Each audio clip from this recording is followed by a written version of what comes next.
our Gav, best looking man in broadband. He was, his big bet was sports, wasn't it? Yeah. You know, They've never invested in original programming, which is a big mistake, really.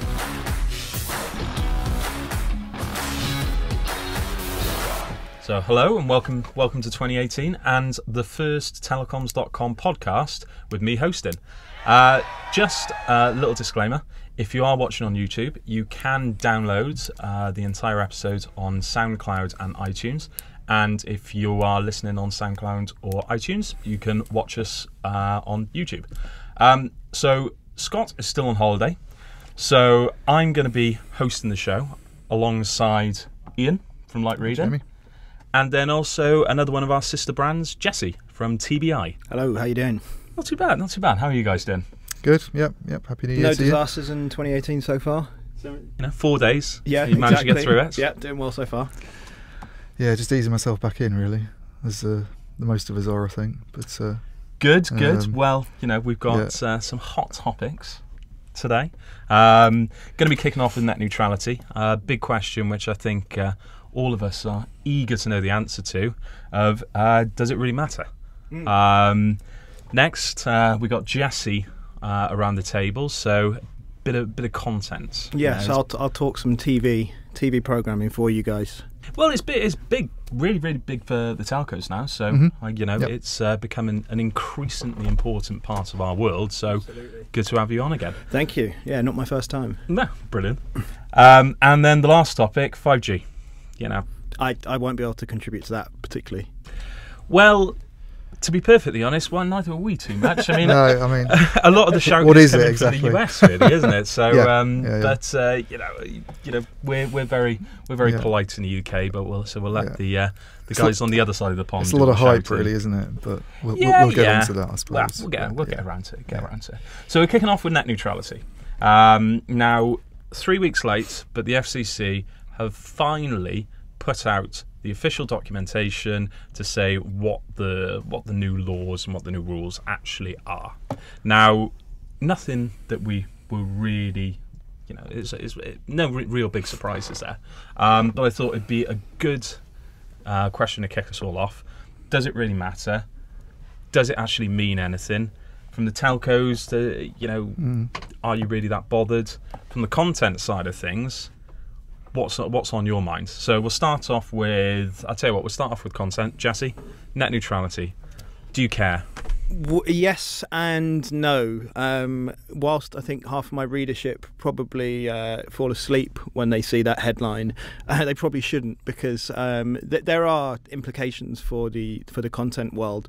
It's an interesting one in that TV programming and content ownership primarily is sort of branching into two distinct groups, where you've got the kind of digital players, the FANG companies, which is my favourite new acronym, which Facebook, Apple, Amazon, Netflix and Google, who are pushing lots of money into content ownership so that they can launch their own services and effectively cut out the kind of middleman.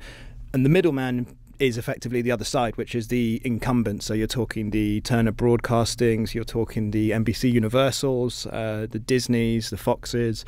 I'm sure you've all heard about the Disney-Fox deal, which has gone down recently, and that could change things again.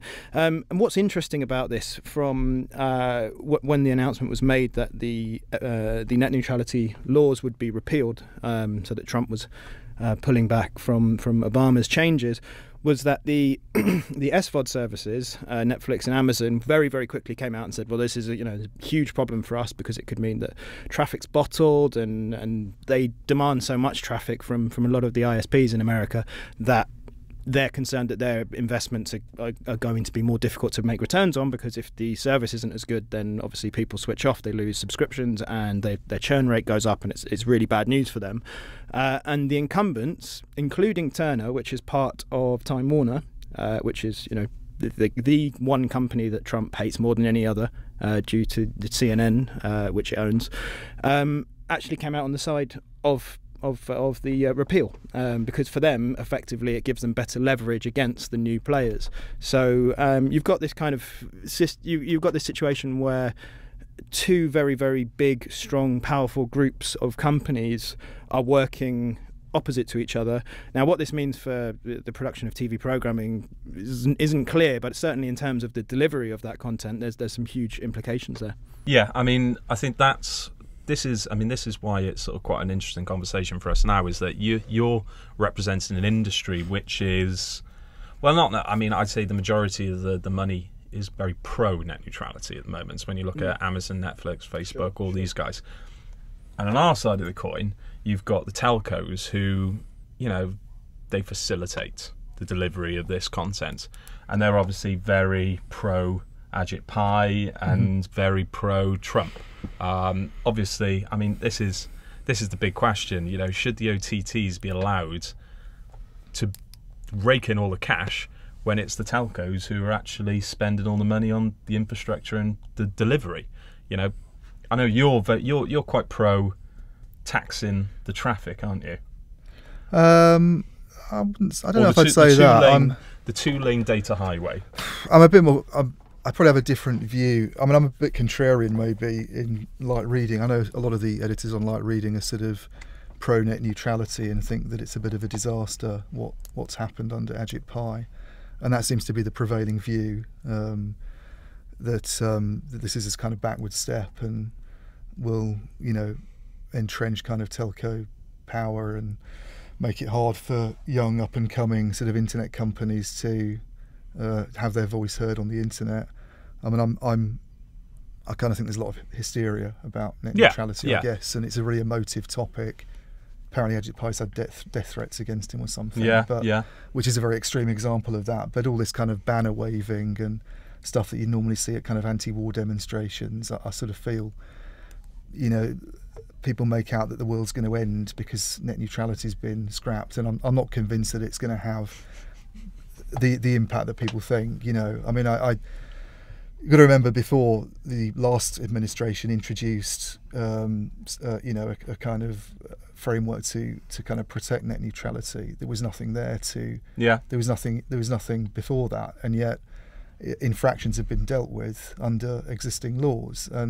And it seems, I mean, a lot of this dates back to sort of the early days of the internet, when you had Comcast and other big kind of network players blocking VoIP services like Vonage and preventing them from being used on the network, because it was kind of affecting their traditional revenues. I mean, it's very hard to imagine a telco these days blocking an internet telephony service. I mean, it would seem like a sort of slightly prehistoric move, really.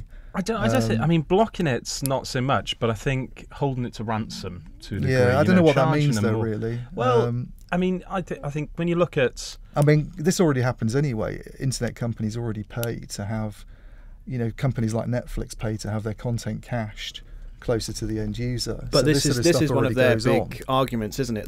They've fought hard against that happening, and obviously eventually ceded to it. Yeah, about 3 years ago they started paying, certainly Comcast and some of the other bigger cable companies in the US. But I think they're worried now.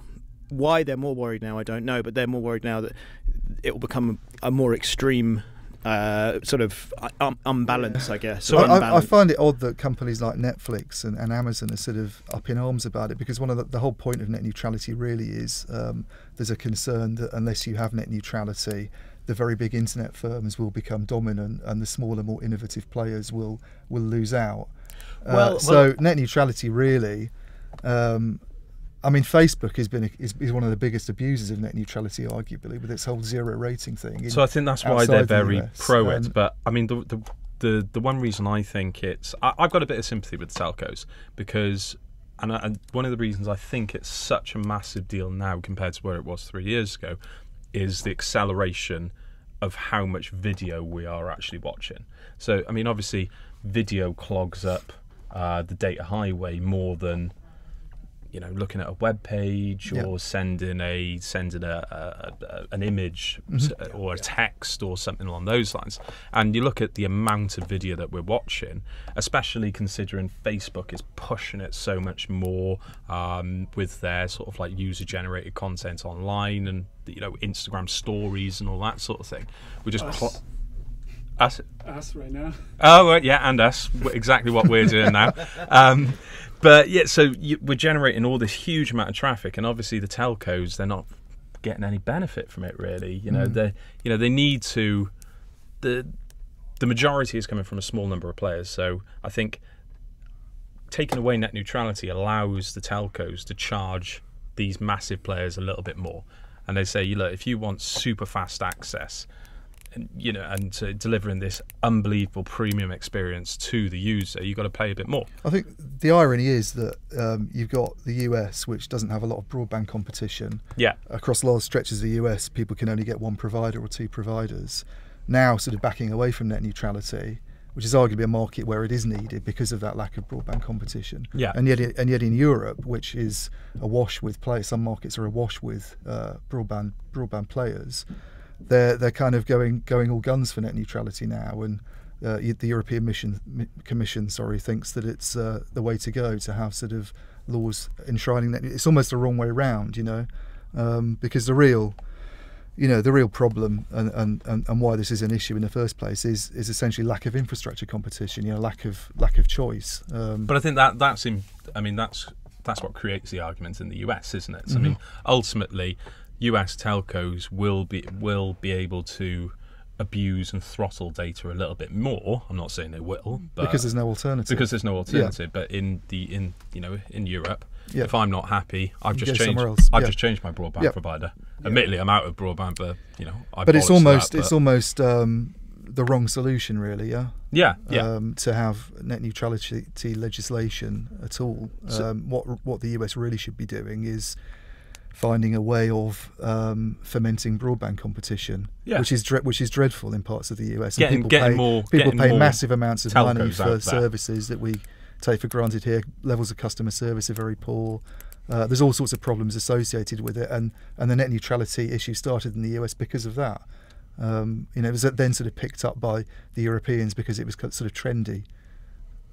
I suppose you could also add to this whole mix the idea that the new digital players they see a problem in this in terms of it hitting their bottom lines, but a lot of them get a very, very good financial deal as it is anyway. A lot of them don't pay a lot of tax, probably haven't really paid into the kind of infrastructure pots around the world. There's that Google story that we were talking about earlier this week. Yeah, exactly. There was a big deal in Canada I think it was about 3 or 4 months ago, where Netflix did a deal with the Canadian government so that they would pay no tax in Canada for the sort of foreseeable future, but they've promised to spend something around 500 million Canadian dollars on programming going forward, which in itself is a lot of money.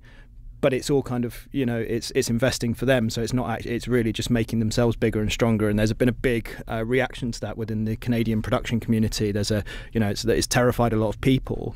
So they're, playing devil's advocate. There's certainly reasons for and against both arguments. I think you nailed it on one of the points, especially in the US, and in general, really. I think that the telcos, like you said, the OTTs aren't contributing into the infrastructure pot. So the telcos just feel like they're getting ripped off. Their profit margins are, they're shrinking every single they're dwindling, year. Aren't they? Yeah. Absolutely. And Amazon, Facebook, Netflix, well, I don't know what Netflix figures are, but, Amazon and Facebook, they're growing year on year 20, 30%.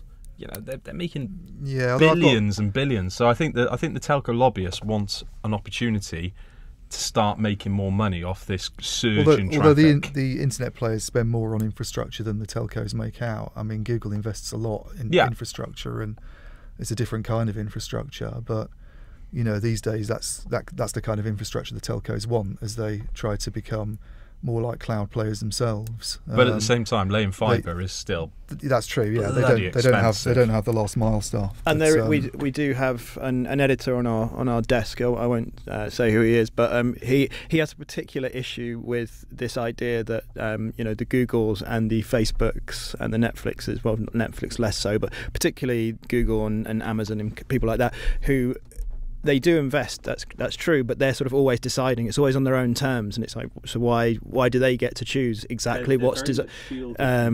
Absolutely. So they're creating a sort of new future for themselves, and you can understand from a telecommunications company's point of view, they're thinking, well, what on earth is going here? Why why do they get to choose what happens next? We have some say in this, and in fact, if it wasn't for us, they probably wouldn't exist in the first place. So, certainly understand their legacy argument. from being sort of state-controlled organisations originally, isn't it? That had a duty to provide telecom services up and down the country, and that's still here. Whereas these guys have come along in the last 10 or 15 years, and no one's really paid any attention until now. Yeah, absolutely.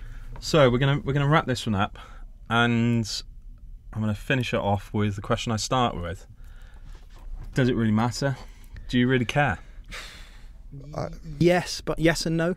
Is that all right? Is that on the fence enough? Yeah, all right. Yeah, I'm all right with that. I think it matters, but I think it doesn't matter as much as we we're sort of led to believe if you read the mainstream press, and I just think there's a lot of hysteria about it, and I almost think things are the wrong way around. Actually, I kind of think there's an argument that maybe they do need something to protect net neutrality in the US because of the dreadful state of broadband competition out there.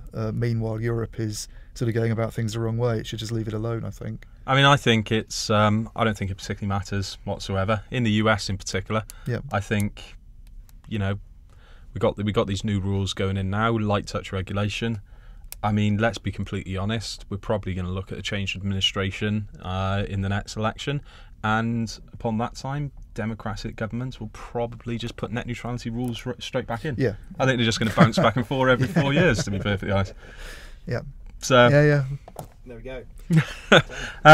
So onto the content side of things now. And I think there's a couple of interesting stories that are really going to disrupt the status quo on both sides of things, on the telco and the content. So let's start with one which sits in the middle that Jess, me and you were talking about earlier this week. Citibank. Or Citigroup. Yeah, so Citi, effectively an investor, which has a huge investment analysis team who kind of look at where the next big investments are likely to happen. So it's all kind of forward forecasting. And Netflix has been the kind of Wall Street darling, across the board for the last 10 years, really. Certainly since its subscription video on demand service really kicked off its popularity in America, and it's raised huge amounts of money just off of goodwill and people. I mean, the share price has gone up and up and up. So if you've put money in, you're very, you've done very nicely. If you'd put your mortgage on it 5 years ago, you probably buy a house 3 times as big now. But there are lots of questions around it about sort of how it evolves and what it becomes next. It's this huge player, even compared to sort of Amazon Prime Video. It's such a big market leader that inevitably questions arise about what happens next, particularly with the debt pile it has. And Citi have said that they think Apple are looking like they could be the ones to really go for Netflix in a way that companies like Disney, who've sort of looked at it in the past, haven't done. And primarily this is for a couple of reasons. One of them is purely financial, and that is Trump's corporation tax cuts mean that Apple's about to repatriate about $250 billion. And in order to keep their shareholders happy and they need to show that they're doing something with that money, and it's not just going back to to their own C-level staff. So it looks like they're going to make some acquisitions this year. Netflix is an obvious one because one of Apple's big pushes at the moment is to get into original content. They've ordered their first couple of TV shows. There's a couple with Reese Witherspoon they're doing, and one with Steven Spielberg. Have you ever seen any of their stuff? Well, they haven't really made any of it. Well, they've done Carpool Karaoke, which I can't bear, and they've done something with Will.i.am. So I've got to say, so far I've managed to avoid pretty much all of it. Much more interested to see what the Amazing Stories reboot will be. That could be quite interesting.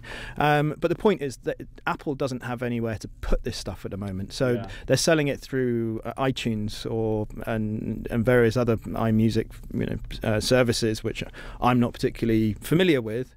And for someone who writes about TV all day every day, that is clearly a problem for them, because you're not going to spend 10 million an episode on a TV series, potentially spending hundreds of millions over time, and we're talking about budgets of sort of billions of dollars in building slates if you've got nowhere to put it. Yeah, they haven't got a platform. You can only watch it on your phone or your laptop. You've got to watch it on your phone, laptop, Apple TV. It makes no sense. And Apple TV has been an unmitigated disaster time and time again.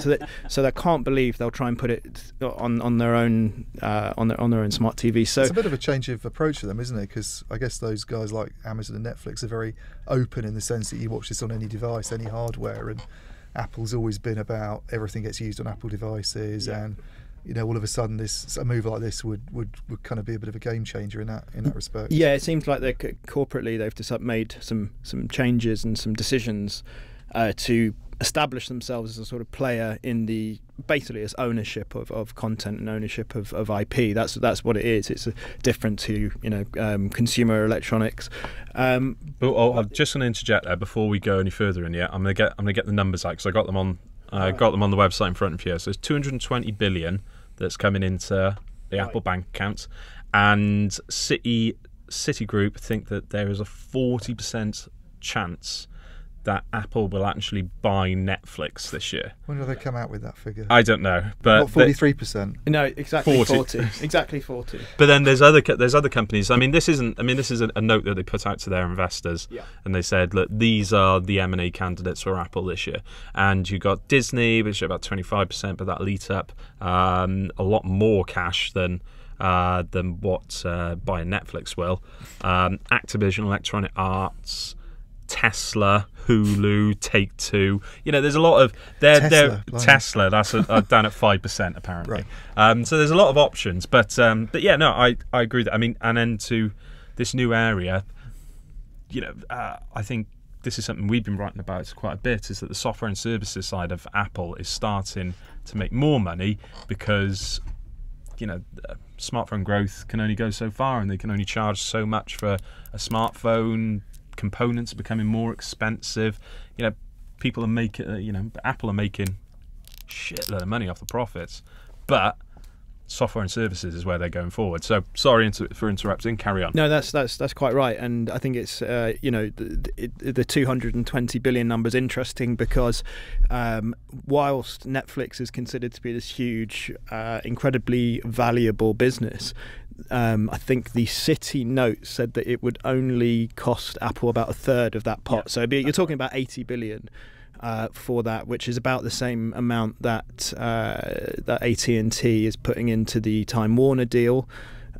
Give or take, it's about 30 million in debt, but and God knows what the Netflix debt pile would be. They've lent a lot of money, but it's in effect. Apple could do this in their sleep, and there's absolutely no competition problems with it. Really, it's why can't Apple own Netflix? We were speculating actually before we started about AT&T not buying, Netflix and buying, which is a very young company on the up. Has a lot of modern day technology, obviously state of the art, but instead it goes for this sort of old fashioned dinosaur, which has some good properties, but a lot of kind of crap that goes with it, really. Yeah, I mean, and if you hark your mind back to the dot-com bubble, Time Warner was part of the most disastrous corporate merger in US history with AOL, which at one point resulted in a $99 billion write-down. And something that probably never happen again. It's absolutely crazy. So yeah, a lot of people are asking, is this AOL Mark II? You talk to people at Time Warner, they'll say absolutely not, and the rationale is much stronger. It is and it isn't. But yeah, there's also a very good argument that AT&T probably should have gone a bit further and a bit stronger on Netflix, because there were rumours that might happen at one point, but it was never really. It didn't. So come to fruition. This is one of the things that I was speculating about, because we were talking about it while you were sort of on your way up. I've never actually seen a figure for it. But what is the Netflix debt? Is that something that would have scared AT&T? I think it's possible. Yeah, I think it would definitely scare Apple less. Well, they got 220 billion sat in a bank account. Absolutely. They're all right, aren't they? I don't know, but I mean they're lending just to give you some perspective on this, over the last couple of years, they've gone to the stock market a few times to raise some cash for buying and producing new TV programs. At one point, they wanted to raise 800 million. And this all goes back to what I was saying about them being such a Wall Street darling, that they wanted this 800 million, and within about a week they decided to put that up to 1.6 billion because they were so oversubscribed. They just thought, well, we'll just take more money. Everyone wants to give them money, so they'll take it while it's happening.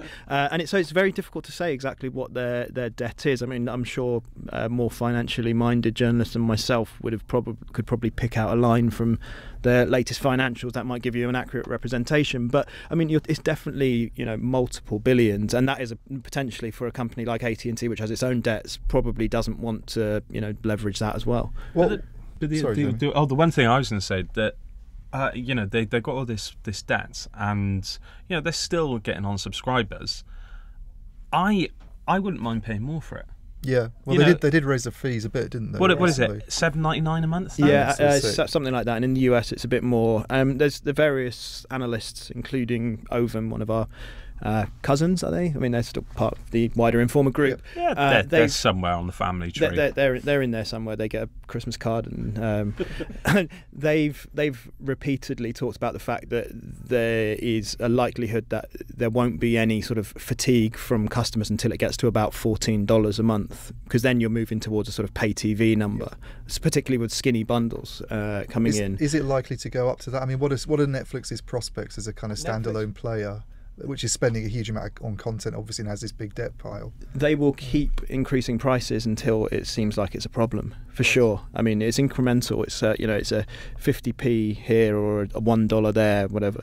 But at some point, that will become a problem. And I think in the US, the subscription figures are pretty much leveling off. They're used to paying more than us out here. When you look at mobile phone contracts, broadband, and that sort of thing. So I think their tolerance for paying more is a lot more than we have over which here, is, I think that's absolutely right, and they are still increasing prices in the US, despite the fact that subscription numbers are no longer going up there. They've got about 50 million US subscribers, and they're probably not going to get many more than that. Yeah. So really all the growth is coming from international, where the propensity to continually have fees for fees to grow is definitely not quite as culturally acceptable. Certainly in the UK, if your pay TV subscription goes up, you really get pissed off and you go, oh, right, I'm gonna switch my pay TV subscriber. I don't think that's the case in the States. Sort of goes back to what you were saying about telco providers and cable providers. You don't really have that many options in the US, so you take what you get. The differentials is so extreme, isn't it? There that you've got to go up a long way before it even starts to get near that. But here, I mean, if it goes up to £15, I might have to start opening loads of dodgy email accounts and going on free trials for a year or something. I don't know. I mean, I think it's still. I mean, you reckon $14, $15 is where people will start to get pissed off? I would imagine so. Well, that's what the people who sort of do this for a job and analyse this sort of stuff think. That's where the pain point. I can imagine people making a choice, because at the moment I get Amazon and Netflix. Spending 7 on one and 6 on the other or whatever, it's peanuts. But if you're suddenly sort of spending 20, 25 quid on the two of them, you're trying to cut things, you might sort of go, well, hang on a minute. Well, I'll tell you what, seeing as you brought up Amazon, we'll pivot across to good segue. another conversation about the Premier League. So sports, obviously it's a massive competition area for the pay TV, and it looks like Amazon, Facebook, and Twitter, and whoever else is out there are looking to muscle in on this area a bit more. Obviously, we were talking about it earlier. Yeah. Amazon are taking over the tennis rights. They have, yeah. So I think they've done a bid in the US as well, although I'm not entirely aware of what NFL, they have. The NFL stuff. NFL. I mean, a few months ago, they managed to land the ATP rights in the UK. Pretty cheap for sports rights. Yeah, I don't know what they paid it? for them. For some reason, I got 10 million in my head. Right, but that had always incredibly been cheap, but very possible. That's not Grand Slam stuff. That's the sort of like the weekly tour. It's the weekly, year-round tour. Weekly year-round, yeah. So that's always been shown on Sky up till now, but I think from early 2019, it's going to shift to Amazon, and the expectation is it will be on Prime. So if you're a Prime subscriber and you're paying your $6.99, then you get to watch all the ATP stuff that happens outside the slams. So that deal quite surprised me. Right. Mainly because you generally see a lot of these sports on OTT channels alongside the traditional pay TV channels. So, for instance, if you look at the NFL, for instance, on Amazon, they're the official streaming partner, whereas you've got I don't know. It transfers channels between the broadcasters, isn't it? There's 4 or 5 different broadcasters for the NFL, depending on what part of the US you're in. So, but you've got Amazon running alongside that, right? Whereas tennis, it's one or the other. Yeah, which surprises me. Well, they're exclusive rights that they've not changed the model. Obviously, the people selling the rights. So, I mean, we were chatting earlier about what might happen. Yeah. So this is the news today, apparently. Yeah. This week anyway. Bloomberg apparently has said that that Amazon is now planning on actually going in and bidding for Premier League streaming rights. So I've got the story in front of me again. It's a source within Amazon. Right. It's going to be chasing after the English Premier League, which is going to be worth billions if you listen to the right people. Yeah, I think they generated $5 billion, did they, in the last time it was done a few years ago for 3-year rights. Yeah, with that's Sky, right. Sky and BT being the two companies. Yeah, bidding. they split it between them, didn't they? You'll know more about it than I do in terms of the numbers, but well, I think there's a couple of interesting things, sort of asides to think about here. The Premier League rights have been inflating so much. So they've been doubling almost every time. Yeah, incredibly per game, it's a ridiculous amount. Yeah, absolutely. And there are more and more games having to be played as a result of that, which is kind of messing with the schedules for the teams. But that's a different problem. But I mean, what that does mean is that there is a sort of there's a huge pot of content on the table. BT seem to be struggling both in their sort of coverage and their ability to go again, I think, because everything's getting so expensive.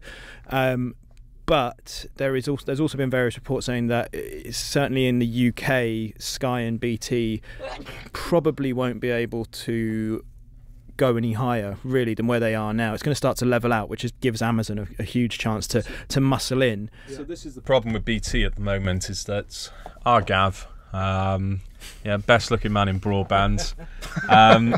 His big bet was sports, wasn't it? Yeah, absolutely. And I've spoken to a couple of people in this, and Paolo Pescatori is quite knowledgeable in this sort of area. And his view is that while BT developed this fantastic sports platform, it sort of didn't evolve the rest of the content with it. Yeah. So you've got, they don't have much in original programming from the sports. Yeah, they've never invested in original programming, which is a big mistake. Really, they probably should have gone and just tried to replicate what Sky were doing completely at that point, across the board, really, because otherwise you're developing what Sky developed 15 years ago, 20 years ago. It's a good hook, though. It's a very good hook, live sports. Doesn't Sky just bring on everything that HBO has? Sky has the rights to all HBO. Effectively, it is the home of HBO in the UK, that's a HBO model where they sort of port everything out to one place. That's how they like to do their deals. Another interesting aside to this is China and India are basically where the Premier League thinks it's going to make up any shortfalls that it won't make from the UK incumbents. So if it does happen that instead of, God forbid, they only make £4 billion rather than £5 billion from the next round of Premier League rights, they expect that they'll make 200-300% more from international territories, basically China and India. Really pushing the prices up in those places, and that's where I could see, certainly from a speculative point of view, Amazon thinking, right, India's a really huge thing for Amazon Prime Video. They spent so much money on original programming from India, completely wiped Netflix out pretty much in India. Netflix are dead in India as really? The Netflix and some local incumbents are there are by far and away. A few streaming players, aren't there, specific to Asia? But I can see that being a huge that would be a huge win for them to get that stuff on in India. Sure, India is a country that prefers cricket to football, but there's still a huge population of people there watching football, and if they could get that for a very reasonable price, it's a very, very good selling point. Here's the talking about a very big country. Population of China. So I'm looking at this morning. 1.369 billion. Population of India is only about 500 or 600 million behind. So it's about 1.3 billion. It's miles and miles ahead. I had no idea it was that big, but it's huge, and it's also population trends look like India and China will start to look a bit more like each other, and certainly in terms of population makeup. So India's for a lot of people, that's the big territory moving forwards. I mean, especially what's going on in the telco space there at the moment. I mean, Amazon talking about OTTs biting the hands of telcos. They must be looking at what's going on in the Indian telco market and going, we like this. With Jio completely upsetting everything, forcing the price down, increasing video consumption, forcing Airtel, Vodafone and Idea to merge, to increase their coverage. I mean, they must be looking at that absolute mess of a telco industry at the moment and thinking, this is going to work out great for us. Yeah. But I'm still not convinced that the Amazon and there'll be one auction for the Premier League. I think that the Premier League is very greedy as an organisation, and I think they'll go for the traditional TV players, and I think there'll be a streaming auction as well. Yeah. Which, who would bid? I don't know who would bid against Amazon. Netflix has never done much in the sports area. Netflix has never really talked about it, but there was a few references a few years back from some of their sort of C-level executives that they might do something, but it's never looked very likely that that's what they'll do. I think they're sort of all in on becoming the best at being at drama and stand-up comedy and sitcoms, and that's that side of the thing. The kind of classic US studio system. They literally bought a studio in Hollywood that looks down on the other studios. So you can see that they're physically making moves to be that rather than the kind of new pay TV giant in a sense. I want them to be better at organising their content.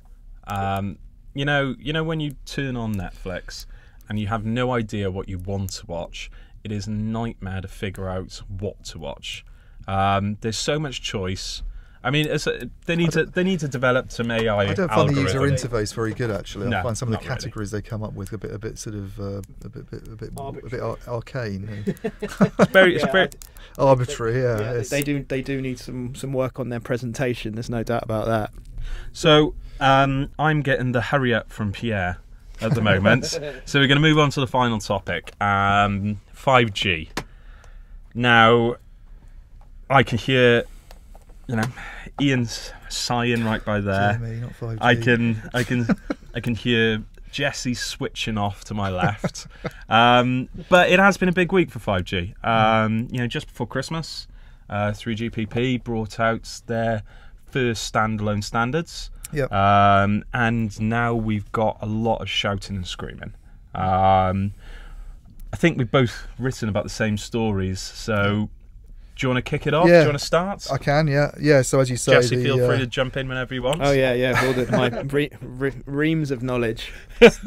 So yeah, I think run up to Christmas as expected. I think the new radio specification got locked down. Which everybody had been looking forward to. NR, wasn't it? NR, yeah. NR. Which isn't the whole 5G story, but it's the kind of bit there's been a lot of focus on recently, and that allows players to start developing 5G technology they can use with their sort of 4G core network systems. So it does all the kind of high-speed bandwidth stuff, and already there's, which is probably not surprising given what happened with 4G and 3G before that. Already there's kind of a lot of hype and a lot of kind of marketing announcements coming out from the US about forthcoming 5G services. Well, especially with Mobile World Congress. Yeah, 7 and there'll be weeks even away. more. Yeah, so it's going to be ramping up. So news of deals with vendors. Some of the vendors making a lot of noise about what they're doing, and then you've got the operators, which are testy, I guess, aren't they? The relationships between T-Mobile in particular with its kind of belligerent boss. Well, we can John go through. Legere. We can go through one each one. Yeah. So T-Mobile. So yeah, I think T-Mobile came and said we're going to leapfrog, and that was the expression. We're going to leapfrog AT&T and Verizon. Was he actually like sort of jumping over a mechanised frog at It the wouldn't time? be surprising because he's the kind of person who would do something. Yeah, silly like that, I do but- enjoy his videos. He's mad, isn't he? He's mad. He's also got a very unique penchant for bright pink. Yeah, I've lovely noticed. hair He to likes a go bit. with He it. likes a Oh, bit the of magenta. T-Mobile bright pink magenta. You Magenta. call it magenta. I call it shocking, horrible pink. But I think his big point is that AT&T and Verizon up till now have been sort of heavily focused on using 5G as a fixed technology, and it's not fixed obviously, but that means sort of using it as a last mile replacement to boost your broadband speeds using very sort of high spectrum millimeter wave stuff. Well, he's convinced that he's going to be. They're he going wants to to have do the mobile, first the first nationwide. First nationwide, so using a lot of this 600 megahertz spectrum they picked up, which is very sort of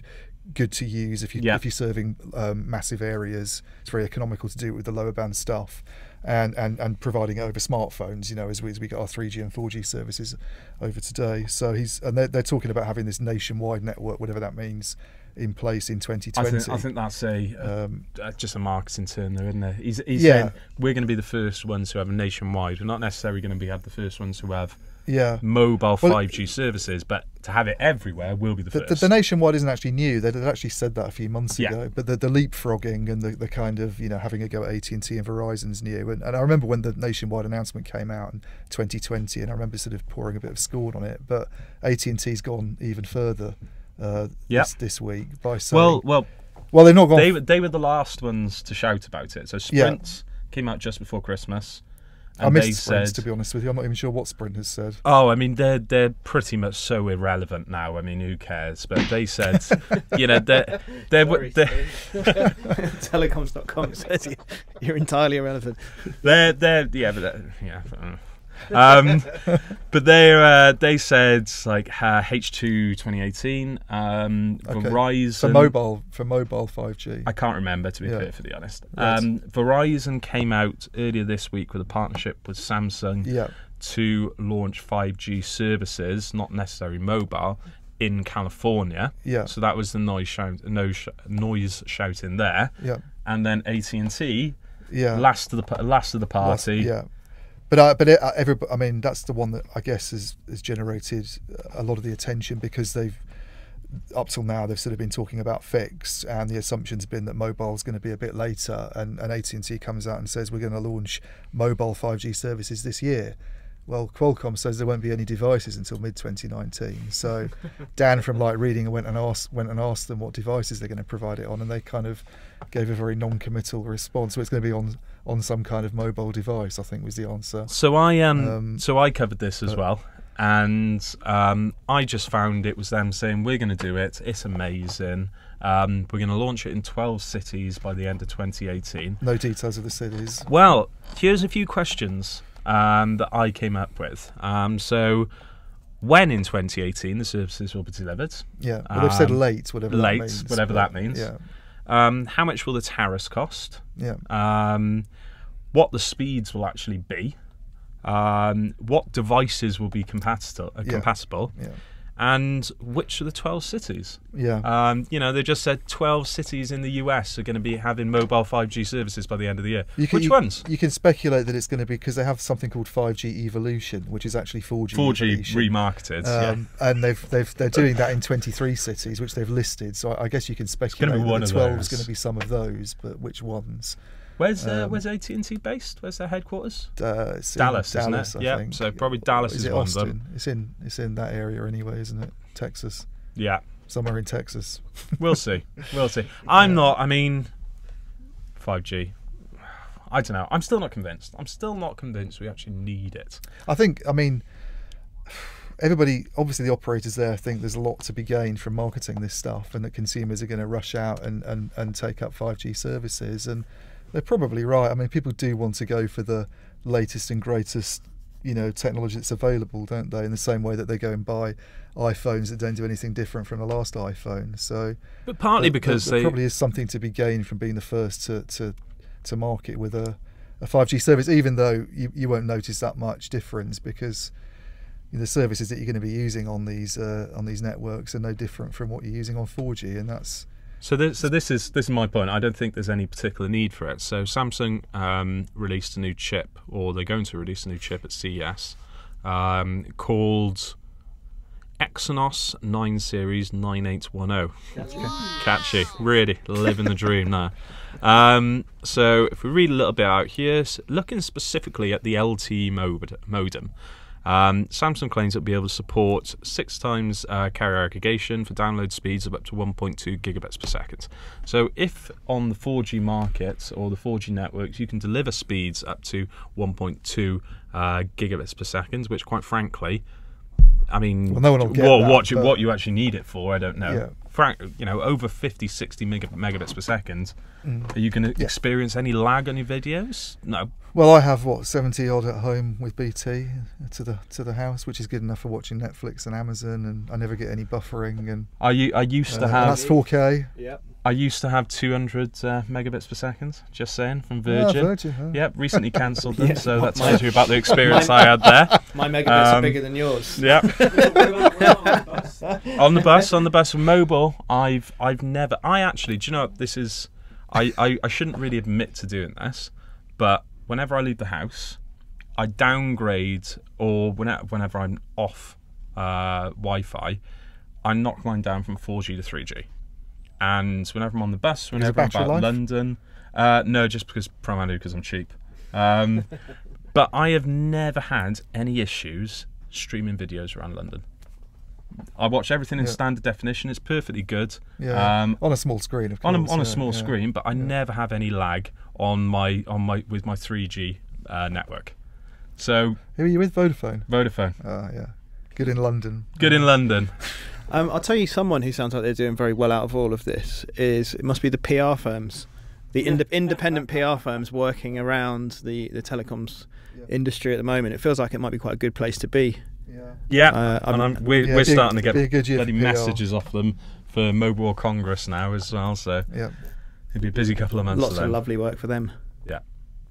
Well, there we are. I would say let's go down the pub, but I'm doing dry January. Yeah, as am I. It's rubbish, isn't it? It's my do you know what the worst thing about it is? I turn 31 tomorrow, and I'm not even going to be able to have a drink. So. You should break it for your birthday. Yeah, not ideal. So thanks very much for joining me, guys, and see you all next week.